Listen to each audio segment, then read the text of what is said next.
ভারত বনাম পাকিস্তান, দুই চিরশত্রু পারমাণবিক শক্তিধর দেশ।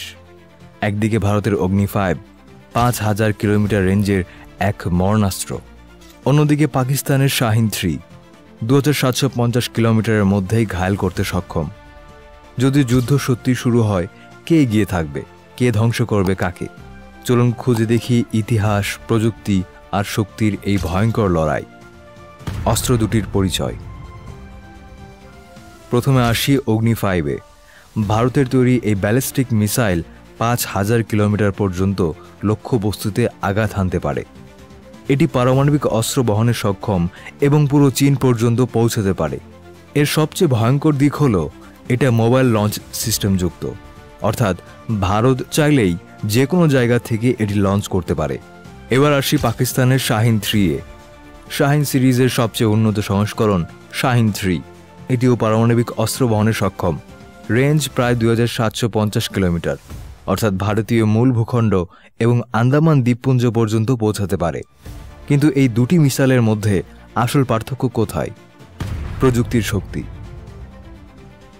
অগ্নি 5-এ রয়েছে multiple independently targetable re-entry vehicles MIRV, অর্থাৎ একটি মাত্র মিসাইল থেকেই একাধিক পারমাণবিক ওয়ারহেড বের হয়ে আলাদা আলাদা লক্ষ্যবস্তুতে আঘাত হানতে পারে।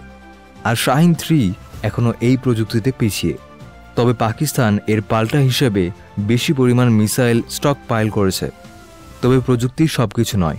যুদ্ধ মানে শুধু আক্রমণ নয়, প্রতিরক্ষা ব্যবস্থাও জরুরি। ভারতের আছে প্রধান আবহাওয়া পর্যবেক্ষণ ব্যবস্থা এবং উন্নত এয়ার ডিফেন্স সিস্টেম। পাকিস্তান সেখানে কিছুটা পিছিয়ে। তাহলে কি ভারত এগিয়ে আছে? যুদ্ধ হলে কি হতে পারে? ধরুন সত্যি যুদ্ধ শুরু হয়ে গেল। প্রথমে হবে সীমান্ত সংঘর্ষ, তারপর আসবে মিসাইল আঘাত। ভারত তখন ব্যবহার করবে অগ্নি 5।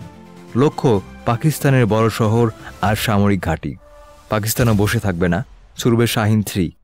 কিন্তু যদি দুই পক্ষই পারমাণবিক অস্ত্র ব্যবহার করে, তাহলে ক্ষতি হবে দুই পক্ষেরই। প্রায় 10 কোটিরও বেশি মানুষের জীবন এক মুহূর্তে ধ্বংস হয়ে যেতে পারে। যুদ্ধ জিতবে না কেউ, ধ্বংস হবে সবাই। বর্তমান পরিস্থিতি ও ভবিষ্যৎ। আজকের দিনে দুই দেশই বুঝে গেছে যুদ্ধ মানেই শুধু ধ্বংস। তাই চলছে প্রতিযোগিতা, কিন্তু তার সতর্কতা মেনেই শান্তির পথে হাঁটতে হবে, কারণ যুদ্ধ কখনো কারো বন্ধু হয় না।